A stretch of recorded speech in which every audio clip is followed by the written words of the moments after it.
And I remember calling Daniel about it. The first thing he said was like, fuck him. Yeah. He was like, and then Daniel's quick to say fuck him. Yeah, he's like, his tolerance is possibly lower than mine. But he was very much like, is this not your movie? Like, do you know what you're doing? Do they know this world, these characters like you do? He was like, you're not going to be able to live with yourself, sale or not, if every time you watch this movie, you're like, this isn't the ending. This isn't the ending to the story. And so I said, fuck them. And it turned out okay. We were talking about how people will be able to tell you apart in audio only because you guys can't tell yourselves apart. Yeah, no, we're not. I mean, have a background in music. It's helpful. I really don't have a solve for that. Yeah. So for the listeners, you are highly incentivized to watch this on YouTube if you want to know who's who and what's what. Otherwise, it'll be left to your own imagination. Yeah. Yeah. Well, you guys are self-described nerdy fangirls who were raised in Atlanta with a strong Baptist community, which is where your heavy inspiration for Honk for Jesus comes from. Talk a little bit about why you guys are nerdy fangirls and as twins, your origins, like what was life like inside the womb? And then you had 17 minutes in there by yourself. Like, what was that like, you know? Yeah. I mean, life was close inside. But it's not much different outside. I was going to say it's the same on the outside. Yeah, we're still very close. We even still like to be very physically close to each other. Mm-hmm. But life growing up was Black and Southern and nerdy. I mean, we loved like animation and anime and movies and TV and video games and books for as long as I can remember. Grew up very Southern Baptist, which clashed with a lot of our other interests. But we sort of just existed where two things can be true at once, I think. And it was good childhood. You know what I mean? I think that it very much nurtured us as artists without us being aware until much later that we were going to do it as a career. Yeah, I think in hindsight, we were always studying like story and character. And it's, my husband jokes all the time that I watch and rewatch things so much. And it feels, I think on the surface level, it's like a comfort thing. Like I like, are my earrings making too much noise? Oh. No. Okay. They're fabulous. I hear them jingling. In hindsight, it was really like studying. We were like, why do these certain stories make us feel a certain way? That just kind of like propelled our deep love and interest in storytelling as a whole, not even just via TV and film, but as a whole. But it's interesting that you both were always in such lockstep even with your own interests. It seems obvious in a way that you guys would end up in like very parallel career paths and obviously now working together. The furthest was definitely like when I was in film school and Adanne was at law school. Yeah. I think before she was like, I'm coming to LA, I'm actually going to do entertainment law, we were just like... Well, because you guys went to different colleges too. And we went to the same undergrad. But when was it that you guys talked about being physically separated for the longest? Grad school. School, okay. Mm-hmm. Yeah. As adults, it was traumatic. Yeah. So, in hindsight, we were never not going to be together. Yeah. We hated it. Yeah. We hated being separate. That's so cute, so endearing. I love it. But, I think it's interesting because growing up with a Nigerian father and an American mother and your dad is a doctor, like we know that there's expectations on the children of certainly immigrants to this country. So were they always supportive early on of your interest in storytelling? Of our interests? Yeah, they were supportive of it as an interest for sure. No, they always like we always tell the story that like we grew up on Fridays, like after school, going to like Blockbuster to get a movie. And at the time, for those listening, Blockbuster used to be a magical place, where you could walk in and there were videos and then DVDs that were a little more, but like, where you could look at different covers of movies that were coming out or throwbacks and pick a movie to rent that you would ideally return 2 days later, rewinded. Yeah. Rewound. You're supposed to rewind. Rewind and be kind. Sometimes there is a fee. There are a couple of times we you didn't still return. You still have some like VHSs, some contraband lying around? Oh, yeah, absolutely. Okay, for sure. That's cool. For sure. But yeah, so we would go to Blockbuster to get a movie and then like Borders Books and Music, which is also defunct now, to get a book. And so they were always super supportive of. They were like, our kids love to watch things, and they also love art as well. They love to read. They were like, we're never going to discourage that. And they did instill it in us. They let us have a TV in our room when everyone said don't do it. You know, so they're to blame. Technically, I was like, y'all set us up. You know, and our dad is a huge books and movie and TV show person. Comics. Our mom, comics. Yeah, we get our love of comics why we from our dad. Our mom is a musician, and that we get our love from. We're recovering musicians. We get our love of music from our mom, and so they weren't like, we don't want our kids to be artists, just not professionally. Because how are they going to survive? How do you make money? Yeah, that's the fear, right? They weren't all. Once the turn happened, they were, I think, a little caught off guard and worried about it. But they're into it now. Yeah, they better be. I'm like, come on now. The turn. When you say the turn, what was that turn? Is it Honk? No, the turn was, I'm not going to law school. I'm going to film school. Oh, that turn, not the turn of like things taking off. No, I think the turn for things taking off was the Sundance. When we had one of ours, we had a script that was in the Sundance episodic labs, and it did well in the labs, and they were like, hey, we'd like to have these readings. We pick like one script a year to have these readings. We're going to have it at Netflix this year. We invite like execs and stuff.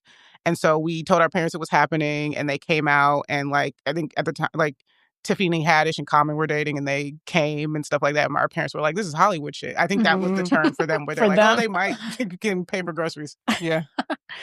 Okay, that's cool. Okay, so then the films that inspired you, you guys talk about specifically the anime film Kiki's Delivery Service, and then Baby Boy, not Bad Boy, Baby Boy, and Juice as major influences. What about those particular films deeply resonated with you guys? That's crazy. They're all so different. Yeah, that's crazy. I mean, I think Kiki's Delivery Service was, I think, and we watched it for the first time at very young. I mean, it's an old movie, and I guess now we are old people, but hardly, but yeah. we watched it for the first time very young, and I think it was my first time seeing a girl or woman or any type of female character portrayed to me so earnestly and taken such good care of. Like, I was just like, finally, this is a girl that seems like a real girl. And I think Hayao Miyazaki, he mostly has, like, I feel like, girl and women protagonists. And I think I don't know what's happening in his brain, but he is the only like male writer director that I think really pulls off writing women well. I think the Coens do a pretty good job as well. They just like treat them like people in Coen Brothers movies most of the time. But Miyazaki is just like, he's tapped into something. And I think that was one of the first things that drew me to that movie. I also like the art form. I had never seen anime like that before. Where before that, we were watching anime TV shows and the pace is just a lot different. And in Miyazaki movies, it is like very intentional. Like, it felt like a live action movie to me. Like meditative almost, right? Yeah. There's this thing that he does that he calls Ma, and he was like, it's the time in between a clap. But he he really lives in those moments. And I have always really resonated with like those really quiet, slower moments. And so I would say that. I think Juice is just like a criminally underrated movie. Yes. I think it's phenomenally directed. Baby Boy too, I think. Boy too. I think they're both really well directed. I think they're phenomenally acted. The performances are great.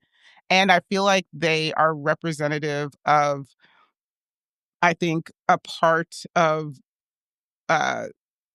Black culture without feeling exploitative or overdone or hackneyed. Or a caricature. Probably because Black people made them. I think a lot of times, Wild concept. Look at that. Yeah. Wild. But it just, I feel like, I just feel like they felt refreshing, even though it's about like Black folks in the hood, both of those movies, which I feel like a lot, maybe now people are like, we got a lot of that. But there was, and maybe it was probably the comedic tone. I would just say they're combined with the, it's like, a true drama. Like, well, it's the humanity of these characters in this circumstance, right? It's actually one of Alex's favorite films. Which one? Baby Boy. It's so good. It's like cool. Good. But it's a great film. Of that movie. It's a grown man in a womb. Yeah. It's a grown man inside of a womb. I said, I'm in. It's great. Sign me up. Yeah.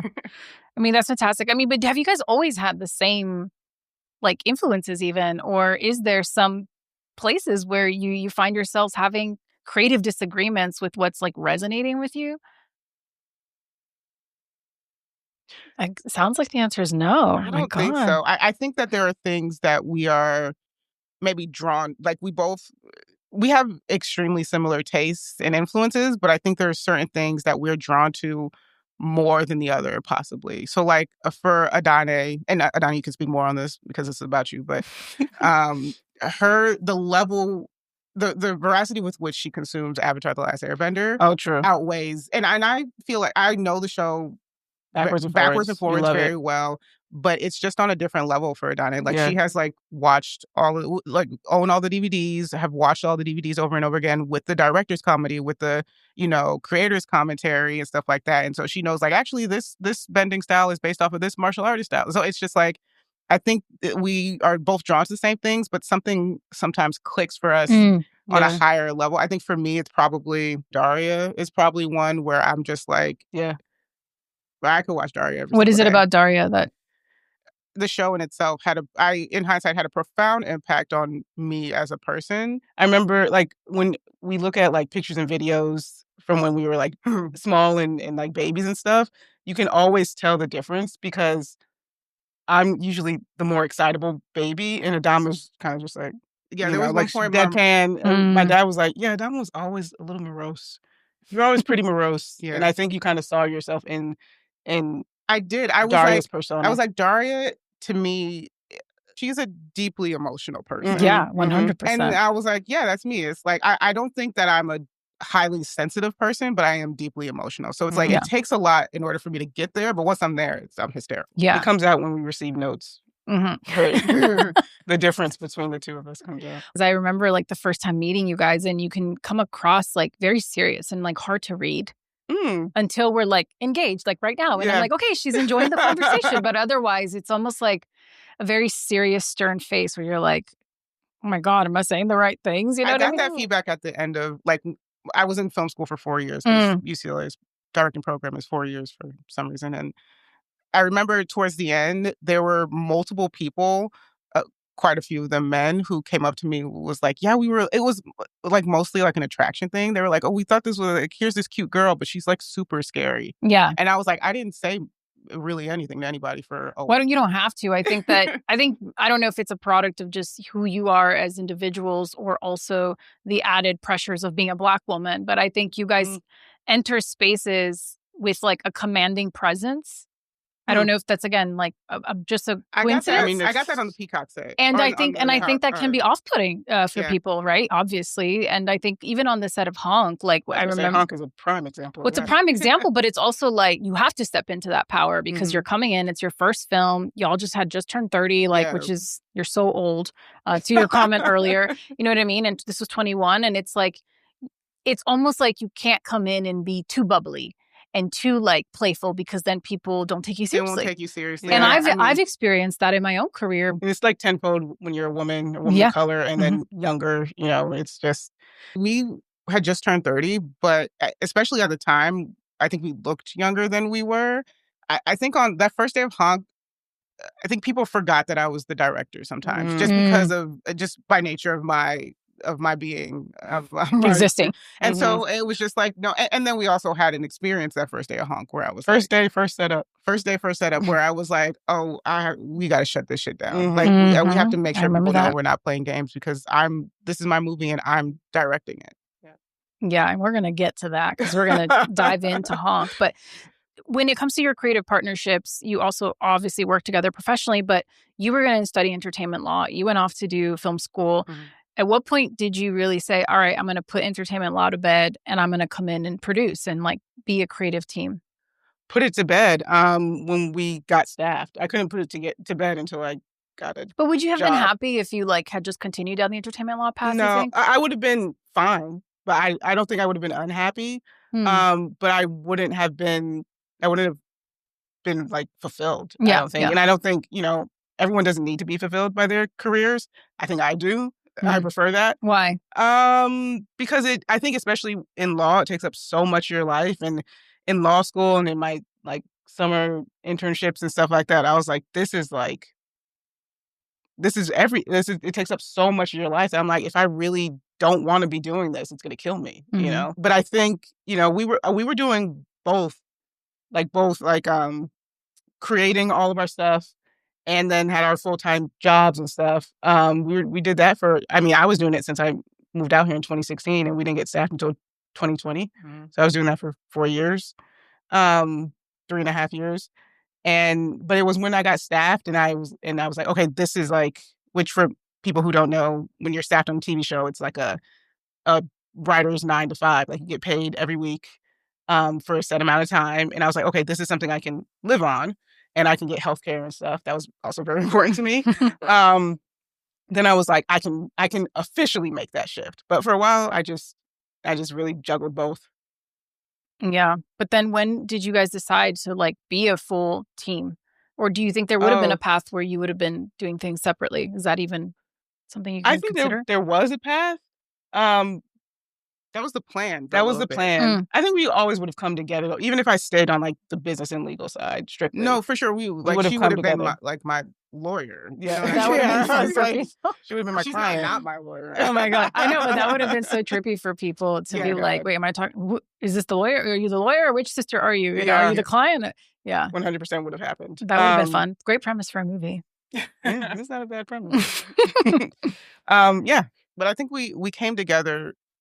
Because I pulled her, I was like, come produce one of my shorts at UCLA. My second year film at UCLA. I had to produce my first 2 super short, like a 2-minute and a 6-minute, my first year myself. And I was like, this is not for me. But I had an internship at HBO my second year, and I learned that so many of the execs over there and producers had gone to law school or had practiced law and stuff. And Adanne was still in law school at the time. And I was really learning what producers do because it can be very amorphous. What do they do? Oh my God. Well, they keep you from yelling at people on those calls. Good ones do. They look at spreadsheets, which I have the inability to do. And they get everybody together. They like make it work. I'm like, please tell me when we're doing the art. I have very little tolerance for everything else. Literally anything else. So is that what? Because like we found in the research that you were like, this producing thing is not for me, and obviously you're hinting at it. But is that what it was about producing that made you go, nah, tap me out? I was just like, I'm spending a lot of time not writing or directing. And that was the only thing that I was really interested in. I recognize the value in it, right? Like I know producers are necessary and like integral to filmmaking, to making television. But I was just like, I was like, I can do it, but I feel like I'm not doing it well. And it's because my brain is never fully on producing.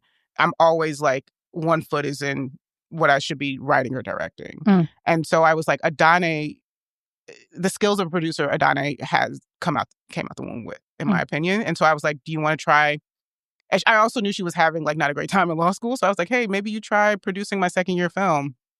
And she did and knocked it out of the park. And so we were like, okay, this is our creative partnership, I think. Yeah. Like, I'll be the writer director, you'll be the producer, and we'll do everything together in that capacity. But I think pretty quickly we learned through Honk, actually, just with like how she was like, she read every single draft of the short and the feature, and like the types of notes she was giving, it just sort of naturally morphed into a co-writing relationship. Everything else after Honk we've written together. It's the only thing we've written. I've written. So what was it like for you when you discovered producing in this way? It was like a literal light bulb moment for me. I'm like, this is how I like using my left brain and my right brain at the same time, or, close together. And so it felt like, and I could be in this industry that I love. I love TV and film. Before, like, Adamma has always had a background in like creative writing and everything. And that's actually something that we did separately. That is true. We had 2 minors each in even college, before college, though. Again, the Nigerian in us. Like, can't just have a major and a minor. No, you couldn't. Minor. So we both were Spanish minors, but then ¿Cómo estás tu español? I was speaking. When was the last time I spoke Spanish? Oh, like for resorts parties, some vendors, and I was like, ooh. But even before college, like when you got your short story published. When I was 12, I had a short story published in this like anthology of like short stories for young people. writers and stuff. Yeah. That's something that she's always been that way. And so I was like, okay, she's now in film school. She's a writer, a director. I was like, it just didn't seem like my space. But then when I found producing, I was like, oh, that's a way that I can be in this space, but still use my skill set in the way that feels most comfortable to me. And now I've since found that I love writing as well. I'm not too sure about directing. Please love it. Yeah, do it. but yeah, that was my light bulb moment, is when I produced her short film, and I was like, this feels like it. So now that you work together all the time, how do you guys navigate creative disagreements if they're from within and not like notes from others? You know what I mean? We look at each other a lot. Yeah. We just, Maybe that's where it comes from. You guys are just so used to like locking in on each other and telepathically communicating, because obviously that's what twins do. Yeah. And then when you're just navigating the world, you're just staring at people and they're like, we can't speak that language, girl. Yeah. Like, you got to tell us what you want. Adamma certainly just stares at people. She just stares, You have to I felt it yesterday Yeah. on the note. I felt you getting a little frustrated with me on I'm the note call like, yesterday. fix your face. This is Zoom. Fix your face. Or even a phone call, they'll say, we'll get a note, and I just won't say anything. I'm like, because that's one of the first things you learn as a human being. If you don't have anything nice to say, don't say anything. You so can't. I don't say anything. Oh my God. But creative disagreements, we kind of, honestly, I don't know how healthy this is or is not, but like our working relationship is not separate from our personal relationship. So we go about solving our creative differences the same way as life differences. Is we give each other a little space, which is usually just like an hour or two. And then we come back and we're like, bitch, for real? And then we like talk it out. Sometimes we squabble about it, but that's usually before the space is given. Yeah. So it doesn't last long. Have you ever had a real friction point where you haven't spoken, where you guys were real mad at each other, where you went like more than a couple hours, like a real creative just stuff? in life, I guess? Oh, in life, probably. It's probably over guys. Rashad. Oh well. Whoops. Name and name. Yes. No, really. It's like, and it's interesting, right? Because you guys both have these partners, and it'd be so fun to have them on and be like, what's it like to be married? Wow, they'll have a lot to say. They will. It'll be like therapy. Rashad just said something to me. Yes, he was like, you have to prioritize me too. And I'm like, that's right. You're like, that's right. I mean, it must be tricky because you guys obviously have this really special bond that I think no man or partner can access in the same way, but you have to create space for them. You have to. You know? I remember reading, it was years ago, but reading that like twins are the least likely to be married or have long-term romantic partnerships.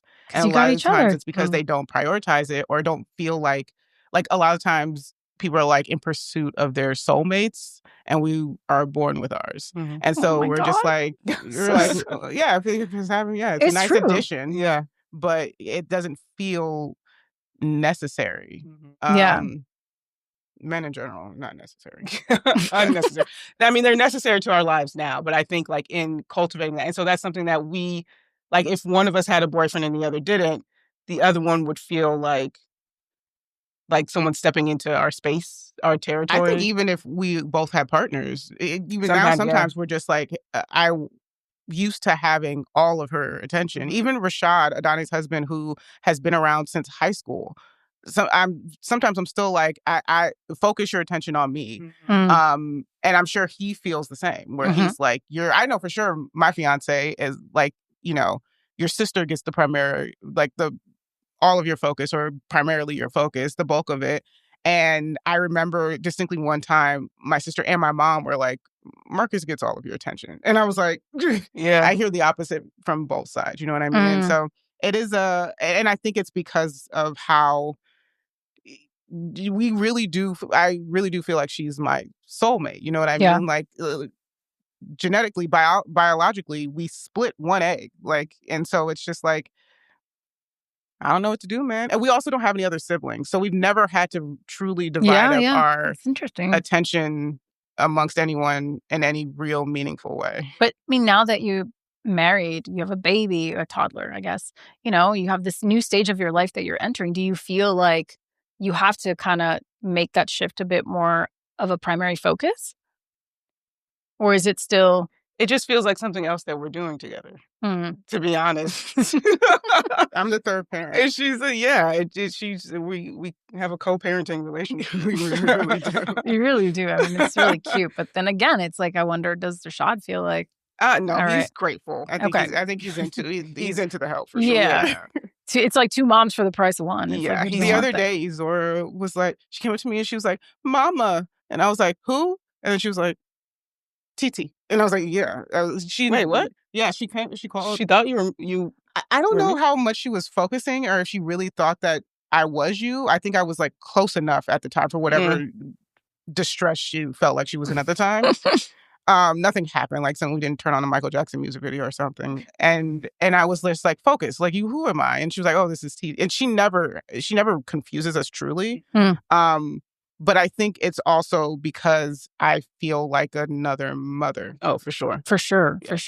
And I know we talked off mic a lot about this, that this is so far the only experience that you've had that Dama hasn't had, of like having a baby and getting pregnant and creating life in your body and all of that. So it's weird. It's weird, I'm sure. But we aim to fix it. Yes. But on the other side of that, do you feel like that has created a bit of like distance in a way? Because now you, or do you, either one of you feel that way?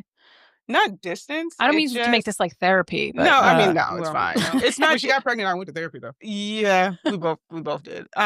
It's not distance. It just it feels like now I'm like, I need you to have kids, which is like, if she didn't want to have kids, I wonder how I would feel, because it feels like this is something that I need to share. It's such a big life thing. That is something that I need to be able to share with you. There are like obviously some things that I can't share with her because she hasn't had that experience yet. And I'm like, I really need you to get there so that we can be equal again. Yeah, that makes sense. Yeah, it's so fascinating. It's like when I had my appendix out before you, and then you got yours out, and I was like, yes. We couldn't even like obviously feel the difference. No, but we were just like emotionally, we were just like, it's like, are we identical if I still have my appendix? And it's like, yeah, obviously, but it just felt like so strange to think that I had something that she didn't have. And then actually right before we met with Regina, my appendix was about to rupture. I was just like, I remember just being like hunched over and be like, I don't know what's going on. And Adanne was like, I do. I was like, it's happening. And now we're both appendixless. Wow. Fun fact. You heard it here first or third. I don't know if you shared this in other public spaces, but yeah, a movement. Okay. So to talk about Honk for a sec, or a lot of sex, because that's how we met, for folks who don't know. And that experience for me, like 2021 ended up becoming one of the best years of my life for a multitude of reasons. But getting to make Honk with you guys was a part of that, because it was just like so special for a lot of different reasons. But, you know, the short to feature pathway is one that people still model, right, and trying to launch themselves. So can you take us take us back a little bit to the short getting made, then getting the script into the lab up until June of 21, which is when we were in production and when we intersected? Yeah. I mean, the short, it was like kind of a feature first. It was actually a feature first. It was the first feature that I ever wrote in a feature writing class at UCLA in their MFA program. And that same year, this was 2014, and that was the year that Whiplash came out. And we were obsessed, but also we became obsessed because our editing teacher was like, we're getting the director and the editor, Damien Chazelle and Tom Cross, to come to our editing class. Everybody go see this movie if you haven't seen it. And so I went, I loved it. And then I went to class, and Damien and Tom talked about how Whiplash was a short before it was a feature, because they were finding it hard to like pitch this movie. Which was essentially a psychological thriller, but about jazz musicians. And so they were like, you know what, it works better like if we can just show you. And so they made a short proof of concept. And I was like, that's really interesting, because at the time Honk was just like an idea, and I knew that I wanted to make it a feature. And I was like, okay, maybe I will go that route. And so I ended up writing the feature first in my feature writing class, but then retrofitting it to be a short script and then short film. Largely because I was like, it worked well for Whiplash, and I'm in a similar situation where I was like, it's a comedy, like a dark comedy about this thing, and people were like, oh yeah, that does seem like funny. Yeah. And then they would ask me what the scandal is, and I would tell them it's like about like abuse, and they were like, that's not funny. And I was like, all right, well then maybe I need to just like shoot it to show it. And so I wrote that very first draft and had a completely different name and different plot, but the core was the same, like this pastor and his wife, the first lady, and trying to solve their issues and their church issues as well. And then I wrote the short script and then made the short film as my as my thesis film at UCLA, and rewrote the feature to submit to the Sundance Labs. And they were also similarly like, because I have in the script when we're in and out of the sort of like documentary style. And they were like, how does this work? And I was like, well, I shot a short, so here's how we did it in the short. And so the feature got into the Sundance Screenwriting Intensive. And then the short eventually ended up on Issa Rae's YouTube channel, Short Film Sundays. Short Film Sundays, yep. And I think that's when it did like the festival circuit and it did pretty well, but I think that's when it got the most eyes on it. And a lot of people, like in the comments were, I'm not saying other things, were like, we need the full version We need of to this. know, yeah, what happens. And so I was like, okay, so we were able to use that when we went to like financiers and producers and such to be like, hey, there's an appetite for this. And it worked out. Yeah. But so Rowan finds you guys out of the labs, right? The labs, yeah. Rowan Riley, who's one of the producers who really like started the spearheading movement to get it to its feet. Yeah. She and Amanda Critchlow came to, so it was like a mixer. Yeah, during the Sundance Screenwriting And they were Intensive, running 59%. 59%. Which is Daniel Kaluuya's company. Yeah, at the time they were running that. And they came to the Sundance Screenwriting Intensive because, is Rowan a Sundance alum? She did the producing lab. She did the producing lab, and Daniel did a lab as well, one of the writing labs. Yeah. And they invite alums back for like these mixers when they have the labs. And Rowan says that she went up to like the folks who ran the lab and was like, what's the script that y'all like the most? And ours was one of the ones that they pointed out. And it also has this wild title. So Rowan, and knowing, and in hindsight, I understand why Rowan was attracted to it, knowing Rowan. But she was like, I was like, okay. She was like, I have to find this person. And so she just came up to us and started talking and was like, you know, we work for Daniel Kaluuya and he's really interested in making or producing his first feature. We think this is a good one for him. And we like met pretty soon after that. We met very soon after met Daniel that. And like, all of us met. What year was that? 2019. Okay. Yeah. 2019 was, oh my God, a hectic year. It was. Like, everything happened in 2019, I feel like. Yeah. It's true. It did. Yeah. And then it kind of hit a wall, I'm sure, with the pandemic, but you know. Kind of. I mean, we, truthfully, for us, it was like, Honk kind of hit a wall because we were supposed to go into production in 21. No, in 2020. 2020. Yeah. And it didn't end up happening. But I mean, career-wise, I feel like we were still we're doing still pretty moving. decently. Yeah, we met Regina at the very top. January 2020. Yeah, because she was the first one to come on board. She was the first one to come on board. I was fresh out of the appendix surgery. Yeah, fresh out. That's right. Out of the hospital. Out of the hospital. Yeah, she was like, "Why did you come here?" And I was like, I'm trying to get this movie made. Gotta do what you gotta do. Yeah. And so, at what point does Sterling come on board? Sterling came some months after. I feel like it was. I feel like we were in Palm Springs. Were we in Palm Springs? We were in Palm Springs. We went so to it was Palm like Springs for our summer. birthday. So like summer 2020. And when we like finally connected with Sterling, and we had some conversations with some other actors, and we talked to Wesley Snipes. We did talk to Wesley Snipes, which was, you know, that would have been a choice. An interesting choice. That would have been a choice, yeah. But it wasn't really feeling.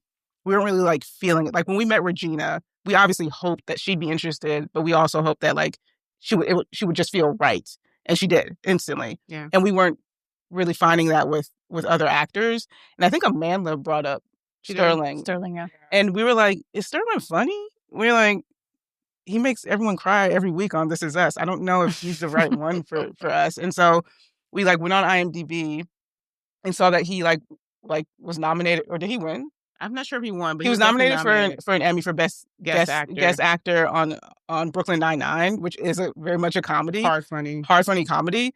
And so we watched, and in it he plays like a murderous dentist, and he plays like he's like a straight man. He's a straight man in it, but he is so funny, and we were like, oh, he can definitely do this. Yeah, if you can do straight comedy, you can do broad comedy easy. Yeah. And so we were like, he definitely has the chops, and so we happen to be friends with this other producer who's like, we went to Spelman, he went to Morehouse, And his name's Stephen Love. He's great.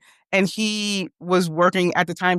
Sterling was supposed to be in Shadow Force. Yeah, and which so it was recently came out. Y'all should watch it. Yeah, but he, I knew he was working. He was producing Shadow Force, and Sterling was at the time in it. And so I hit him up. I was like, "How can I get in contact? How can we get in contact with Sterling?" And he was like, "Go through his manager. Absolutely. Like, she's the team member who like is really gonna get stuff moving." And so we just like cold emailed her.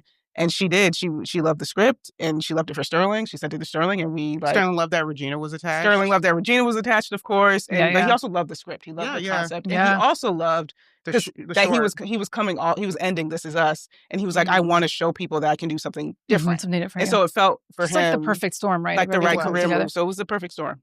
Yeah, and so it moves pretty quickly then because, you know, short to feature, and then I mean, of course you had already written the feature, but from the lab, I guess, to Rowan coming on board, being in production like 2 years later during a pandemic. I mean, that's pretty. It was fast. Crazy. It was fast, and we were fortunate for it. Yeah. You know? And it is like interesting because if it hadn't happened during that time, with how things have shifted. I don't think it would get made. I don't think you would get it made today, frankly. And I recently said that to someone. I was like, I don't know if Honk's getting made in 2025. No. And that's really terrifying. But I remember coming to that experience and just being like, wow, this is such a lightning in a bottle experience that you guys had and the ascension you've been on. And I think turning 30, directing your first feature, producing your first feature, and then you were like wrapping and going straight to do your first episode of Atlanta, doing episode. Oh, yeah. You know what I mean? I just remember that being like, holy shit. And then like since then, you guys have been riding this high for the last 5 years, at least again, externally. I know that obviously it's been ups and downs, but it's really incredible. So like were there strategic conversations around already like that moment of like, okay, you get your movie going. We're going to get you set up already to direct your first episode of television. So you really get to ride that momentum. A lot of it happened organically, but I do think like we were being strategic about things, and that's also part of why you should have a great team, good agents and managers, to help you strategize. But I think right before we shot Honk was when we were in the writers' room for Mr. and Mrs. Smith, which is how we met Donald, and that relationship. I mean, we were all just Black nerds from East Atlanta, Georgia, so we like. And he was like, why weren't y'all in the Atlanta writers' room? And I was like, girl, we really tried. We tried. And y'all said we're not taking any new people. Yeah. And I was like, I don't know what to tell you. Yeah. I think it was the big deal, when I came on to do my episode, because I was the only director from Atlanta other than Donald. That's interesting. Wow. In the entirety of the show. That's crazy. Yeah, because I came on the last season. Yeah. Yeah. What was it like meeting Donald? Meeting him? Yeah. I mean, we met him via Zoom first. And were you nervous? No, we don't get nervous. Is not really an emotion that we feel. What do you feel then? I might feel like anxious, but not anxious like scared. Like anxious, like okay, let's excited. Do it. I feel like pumped. Yeah, that's the close. I mean, but I never feel. I don't think either of us really feel nervous about anything really. No, but I think it also helped that he feels like a Black kid from Atlanta. He really just felt like we had always known each other. I think. He reached out to, I remember we were in Mr. and Mrs. Smith for maybe a week or two, and he like side emailed us and was like, hey, I think we should just both or all get on a Zoom and just like chop it up, like just talk. He signed it. This is Donald. He was like, this is Donald, by the way. And we were like, yeah. And he had just like an innocuous like email. Yeah. But I was like, that's the email on all the Mr. and Mrs. Smith emails. So but that was the conversation where I told him that I direct. And at the time, I hadn't even directed Honk. I had only done my short. And that's also the conversation where he asked me if I wanted to direct an episode of Atlanta. Yeah. What a gift. I mean, people like dream about that moment. And then not only that, right, you then make this movie out the gate, Sundance premiere, sold in a pretty big sell, theatrical distribution. I mean, the whole thing, literally, like when you talk about the unicorn, like lightning in a bottle experience of what could happen, truly it is like the dream. It's the best case scenario any independent filmmaker can hope for. And now you guys are here in a deal, making your things and like crushing it. So it's pretty fantastic. I'm jealous. Low key, but no, it's like, how does that feel to like reflect now back on that time? I think we haven't really given ourselves a ton of time to truly reflect. And to be fair, things did happen quickly and then more things in pretty rapid succession. Maybe during the strike, I was really reflective. I was like, remember when we were getting paid for stuff? But I think that I just feel like I don't know if it's really honestly hit us. Yeah, it's hard to describe. We feel like really blessed. Like we thank God every night for we personally believe in God, even though maybe some people think we don't. But we do truly feel thankful for being able to live our dreams and to live them so quickly and to have so much happen early in our lives and our careers. But I feel like we also haven't had a lot of downtime, which is also champagne problems for sure. Yeah. But sometimes it's hard to really like take everything in because I feel like, especially the way that our brains work, we're always like, what's next? What's next? What's You're next? in it. You're in it. You're in Yeah. it. But we definitely, it definitely feels, sometimes it does feel surreal. Sometimes it's like, I think it was during the strike when I had downtime and could actually reflect just a little more. I was also a bit stressed because I was like, I told my parents I could do this. There's But that wasn't coming you. in. That was Not, like, but they were like, see, this is what we get a real. like, that's what you get for being an artist. Like your father. He's never out of work. Never. Like people's teeth. But I was like, wow, you graduated from film. You started film school in 2014. Your program was 4 years. You graduated in 2018. 2019, you were in a Sundance lab. By 20, you were in 2 labs. I was in 2 labs in Sundance 2019. labs. So the intensive with the feature with Honk, and then Adanne and I did together this the episodic lab. And then by 2020 hit and everything. I guess in top of 2020 we sold supply and we met Regina. Right. And then by 2021 we're making the movie. Mm-hmm. And then in 2021 you're also shooting your first episode of television. And then what is this? Is it 2022? In 2022 you sell the movie. Mm-hmm. And then 2022 I distinctly remember it was when I was getting calls left and right from Daniel when we were deciding between Focus Features and another, and it was Searchlight. No, they're fine. They're working with them now. Yeah, I'm currently working with Searchlight. And he was just like calling me constantly, going back and forth between like his reps and my reps, mm-hmm. and then the two of us. And then I got a call from Donald Glover, and I was like, "What is going on this day?" And that was the day he called me to ask me to direct on Swarm. And so I was like, all of this is happening one right after the other. And then we were also in 3 rooms. We were also in 3 rooms. Yeah, we were in the Batman room while cutting Honk. Yeah. And then I go Smith's right before we shot Honk. I go in 2022 to direct 3 episodes of Swarm and didn't know I was directing 3 episodes. I thought it was 1. Yeah. And then 2022 was also Sundance London. And then we get in our first deal. Yeah. And so and then after we get in our first deal, maybe a year after that, the strike happens. But it wasn't until that moment that I really had time to think like, this is like an insane timeline. I really think that like a lot of it is right place, right time. Mm-hmm. What they say is true. It's who you know. We got on Mr. and Mrs. Smith because I went to film school with someone who we liked each other. And she called me up and she was like, hey, do you want to do this Donald Glover and at the time Phoebe Waller-Bridge show? And I was like, hell yeah. And so I when I think about the trajectory and how quickly things happen, I'm like, it's during moments like that where I'm like, yeah, higher power. You know what I mean? Something else is happening because it wasn't all just me. Like we were definitely like, we were working hard. We were always prepared. So many people work hard though. That's true. And it doesn't happen for them. You know what I mean? That's the sad reality of it. Like there's so many things that just have to be in perfect synchronicity for all that to happen. And similarly, like if the movie got pushed even a year or 2 years, maybe wouldn't have done what it did. You know what I mean? Like Sterling, because This Is Us was coming for that. Oh, they said they didn't give a fuck about what we had going on. They said Sterling will be in this amount of time. And we shot that movie in 20 days. Yeah. So it was tight. It was tight. What are some of your fondest memories of that time, and do any of them include me?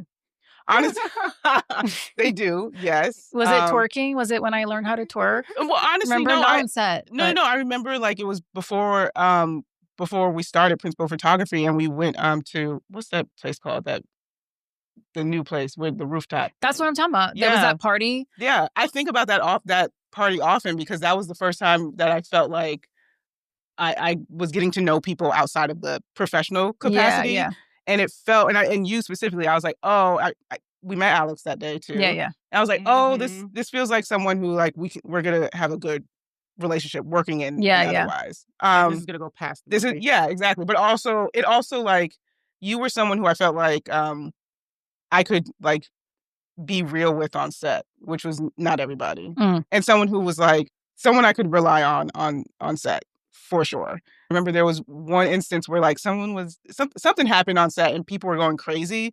And This like was what I was going to bring up. This is my favorite Carolina memory. wait, Oh. is it the same one? Maybe, let's see. Like, and like you came up and another producer who was on set was like really going crazy about something.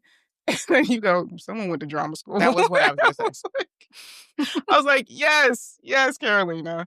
I'm trying to remember what it was. I'm trying to exactly what it was. You know what it was? Mhm. Oh, okay. We'll off mic about it. I want to off mic I about know it. exactly what it was. There were a lot of dramatic moments, my as God. there usually are behind the scenes. Yes. Other moments in Honk that I loved are my and Adanne and Regina and Sterling's first rehearsal. Yes. Because we didn't talk about the movie at all. Yeah. We kind of just like spent 2 hours just like shooting the shit and getting to know each other. Yeah.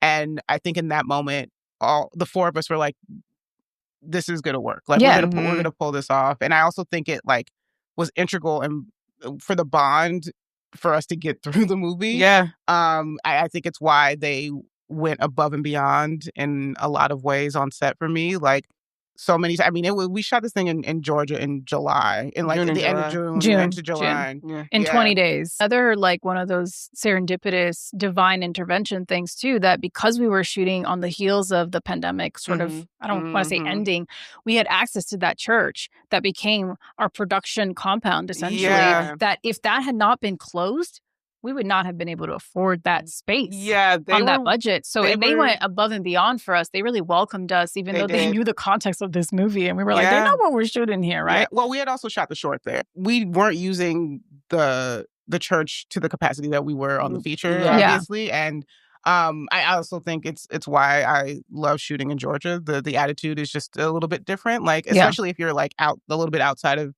Atlanta proper, like ATP, it's like people are kind of just down to help a lot of the time. And I do think the pandemic played a lot in like how much we paid for it. We literally we shot in 20 days. And I remember of those 16 days we were at that church. Yeah. And we made it work. And it was not just location. It was like everything. It was wardrobe. It was, we didn't have trailers. Didn't they buy us a fridge?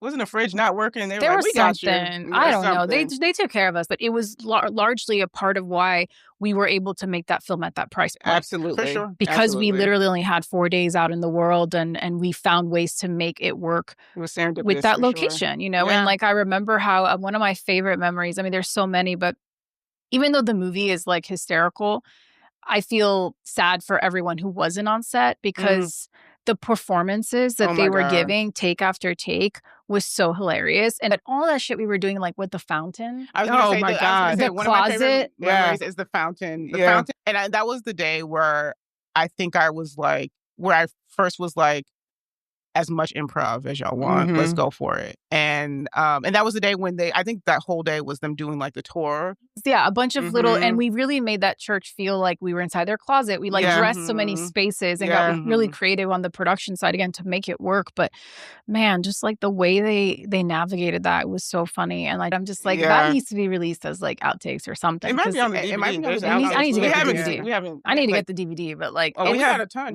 Please, I would like it. Can it be autographed? DVDs for everyone. Okay, great. You heard it here.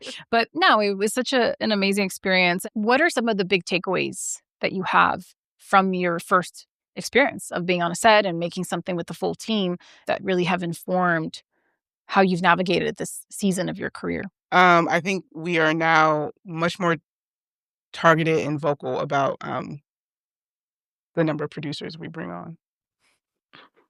Angle on producers. That's right. Well, we can take one of the S's out. So it's just an angle on a producer. I was watching a film last night that had 25 producers listed. No, did we not have 25 producers? I mean, we felt like it. I mean, I think by the time the film came out, probably. By the time once we got through all people who got credits, it's my God. It's can you talk a little bit about that, of like why it is such a hindrance to the creative process to have too many producers, and is there a magical number? Like, what is that number of producers that feels right?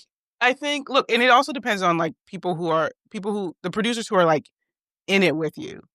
I think that number, I don't know if there's a magic number. For me, I really don't want to be talking to more than like 4 producers outside of myself. Adamma's going to say like, I mean, on set, Adamma only wanted to talk to me. Yeah. So, but I think it can be a hindrance because it then feels like on an independent film and then feels like I'm in the studio system where like everyone's giving their pass at notes. Everyone's like, it's a too many cooks in the kitchen situation. And I also think it's like, you want to satisfy Adamma and I think are good collaborators, but you also really, really want to hold your artistic vision at the forefront. And when there are multiple producers at different levels all coming at you at once, it's sometimes tough to do that. Yeah, I just think from a director's standpoint, when you and your like actors are trying to figure something out, like you do a take, and then you and your actors are trying to figure something out, and you just see like a stampede of producers walking towards you, you're like, oh God, what is like? It doesn't give you the creative space to actually figure something out and craft something with the artist who are in this moment making the thing, because you're now worried about what these various producerial notes are going to be, and oftentimes they weren't like on one accord, and so then it's like even after production. Well, you mentioned that Daniel Kaluuya gave you the best advice. Can you expand on that? Because that's kind of on theme with what we're talking about. But when you're stepping in as first-time filmmakers, I think there can be this feeling on the producing side, the financing side of like, well, we got to do some hand-holding. How do you protect that for yourselves? Confidence. I mean, well, it also helped that we have final cut of the movie. Which is rare. It's rare, yeah. Side note. Remember that it was in post. We were like finishing up the movie for Sundance, and there was this huge conversation about how the end of the film should feel. It was put to us that like if our film didn't end sort of like a happy ending, like a very clear, happier or hopeful ending, then it probably isn't going to do well in terms of a Sundance sale. And I remember calling Daniel about it. It's when he said like, your movie. First thing he said was like, "Fuck him." Yeah. He was like, and then Daniel's quick to say "fuck him." Yeah, he's like, his tolerance possibly lower than mine.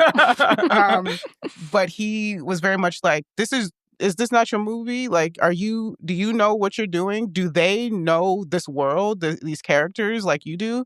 And so he was like, you're not going to be able to live with yourself, sale or not, if every time you watch this movie, you're like, this isn't the ending. This isn't the ending to this story. And so I said, fuck him. And it turned out okay. Yeah, you guys doing okay. It's fine. So on the topic of producing, what do you think makes an exceptional producer? Producers can be artists as well. Tell me artistically what that means, what's not working, because then we have to distill that and then put it on the page or edit it differently depending on what stage of the project that it's in. And so I think producers who are artful about giving notes is always communication, really. Yeah, which you would think people No, they don't. You would think that should be part of the job description, but it might not be.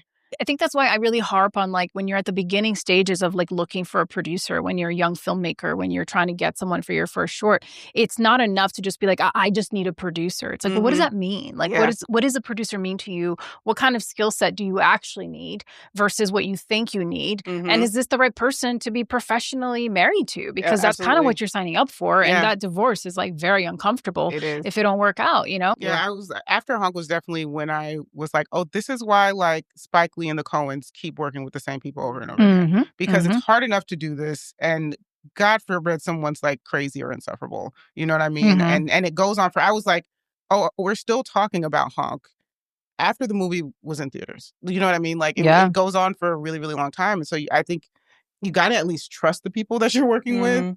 For me, what makes a good producer are like producers who watch stuff. I think it's the bar is low. It is insane to me the amount of producers that I talk to who haven't watched anything new in like years or something like that, and I'm just like, you have no idea what the cultural conversation around filmmaking is right now. Yeah, as great as Sinners was, what else did you watch this year? Because everything, every example, every comp you're giving me is from Sinners, and it's like I don't do horrors. Watch a comedy because I do. I do a lot of that. Mm-hmm. Yeah. How are you guys navigating this politically challenging time that we're in, where we're sort of regressing in terms of the progress we've made for underrepresented storytellers? Just a little question, not a big deal question.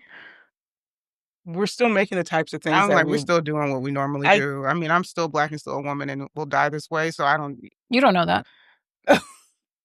There's room for change. You don't know what could happen. Not with AI. Yeah. Anything's possible. Oh, God, yeah. My legacy is now good God. I'm still interested in the types of movies that made me want to make movies to begin with in 2007. And so I'm going to keep doing that and and ride the market. I think Adanne and I do a pretty phenomenal job of having an insane amount of projects going at once or in development or something at once. And I think that's helpful because people see the value. They're like, okay, they can kind of do everything. And so we're never, in this 5 years, we've never been at a point where they're like, okay, the Ebos can only do this. So there's kind of always something that we can turn to. Mm-hmm. And I think that's been helpful because I think we're constantly watching things and reading things. I feel like it's easy for us to come up with our spin on something. So like right now in TV, at least, a big thing is like cheap, whatever that means. But people are like procedurals. Everyone wants a procedural. And Adamma and I were like, okay, we never really saw ourselves making a procedural in the form of like, although we love like Law and Order SVU and like Monk and stuff like that. We never really saw ourselves as creating a procedural. And so we sat and thought about it for a little bit, and then we came up with what an Ebo take on a procedural would be. So who are some creators that are creating dope shit right now that you're enjoying, and anyone out there who's giving you hope for the future? Rami Youssef. Yes. Obviously he did very well with his show on Hulu, Rami, but what is it? Number One Happy Family USA. It's an animated show. His animated show. Phenomenal. Like I'm like, this is and Rami himself is doing phenomenal work. It's set in 2001. It's right after 9/11, and it is one of the funniest things I've watched this year. Nice. Like genuine laugh out loud moments. Yeah. I think every episode. I'm like, that's how you do a pilot. The pilot, I agree. It's a very strong pilot. Another animated show called Oh My God, Yes. And it's a Black animated show on Adult Swim. It's the second animated show ever to be created by a Black woman, which is insane.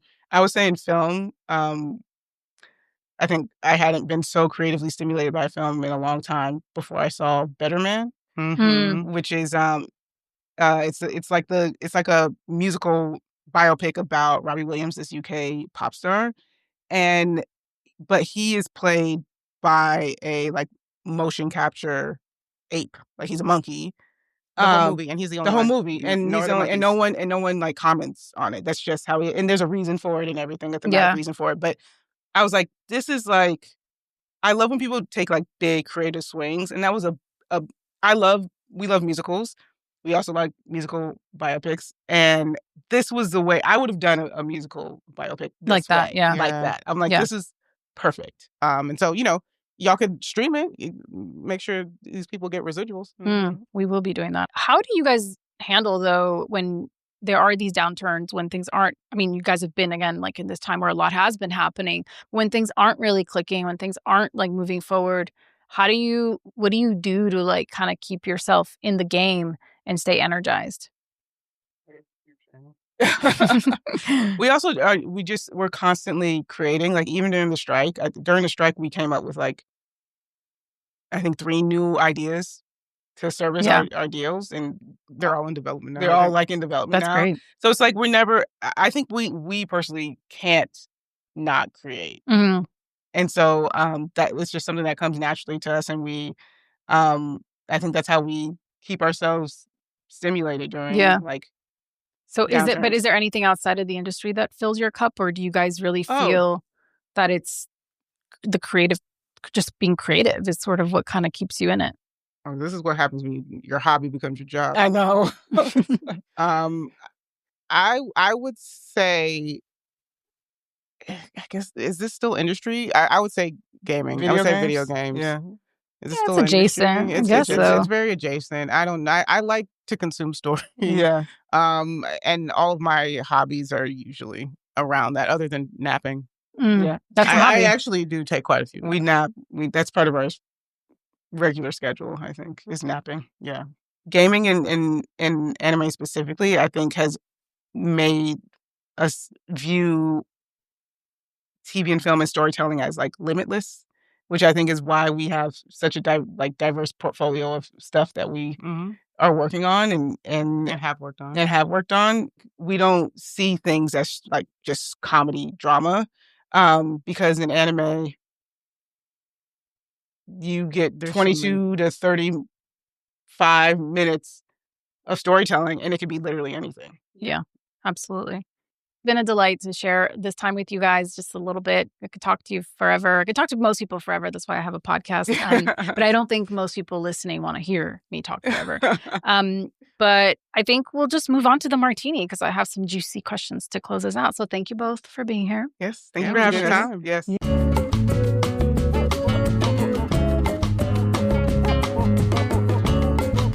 What's a song that teleports you to a happy place? Ooh.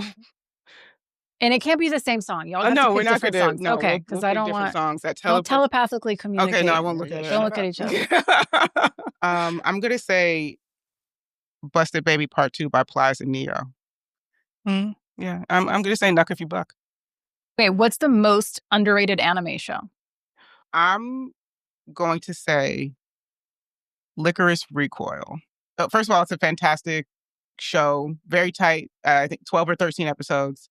It's not up there with some of the greats that people talk about, especially for like the time that it was made. And it's not like super old or anything, but some in comparison to a lot of the anime that was coming out at that time, because the main protagonists are girls. I think for me, I'm going to say probably a Party Runman. It's like it's got a bunch of genres going on. It's like historical fiction. It's like a race car, like a racing, like around the world. They're literally driving these cars. Well, they're driving from the East Coast to the West Coast. Yeah.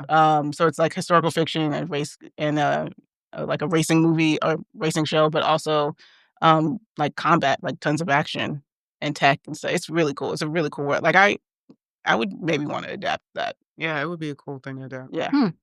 Okay. What's one of the most worthwhile investments you ever made? And it doesn't have to be financial. I'm going to say my husband. I'm going to say She's like, really? After everything we talked about?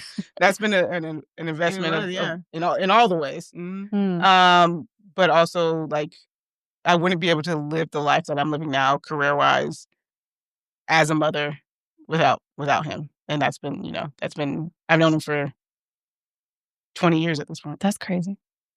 Mine is also partner related, but it's about the art. Like he asked me to write the libretto, so essentially like the script for his opera, which was his dissertation project. He got his PhD in music composition from UCLA, and we're engaged now. But it started because he asked me to do this thing, and I was like, oh no, I don't write operas, but I was like, take a swing at it. And I think that I aside from impending marriage, I think that writing operas with him, and I think now we've written 3 together, has been extremely creatively stimulating. So I've pretty good investment. Wow. He also scored Honk. And he did score Honk. He did. That's so fascinating. Love through opera. I didn't know that about y'all. Would you rather be an international spy or a pastor of a mega church?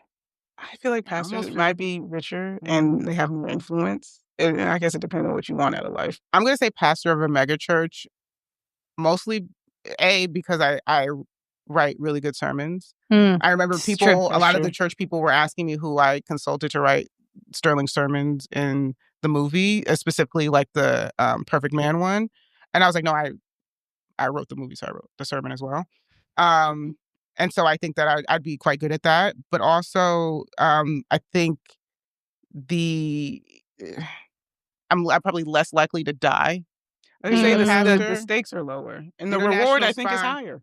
And lastly, and this probably is the most important question of all that I could ask anybody and been wanting to ask you guys for 4 years, but who is Mary-Kate and who is Ashley? I don't know how to describe which one is Mary-Kate and which is No, Ashley. of you two. Oh, I thought you were saying, how do you tell these two apart? And I was like, well, Mary-Kate. I said, I'm like... Maybe I phrased the question wrong. Oh, my goodness. That's a very Ashley response. I feel like, wait, who's the fashion one? Mary-Kate? They're both into fashion. They They both are, have a but fashion. one of them cares a little more, right? Yeah, one of the, I feel right. I think Mary-Kate. I think Ashley is the more lackadaisical. Yeah, And so I would be Ashley. I think I'm Mary-Kate. Which one's Tia? Which one's Tamara? No, let's not do that. Let's not go there. We can play this game all day I know long. which one I would be by default, and I don't want to. I don't describe By it. default? Yeah. Oh, Well, thank you for answering this very important question. I think the only way to end this is with an amen. R or A. Yeah. You tell me.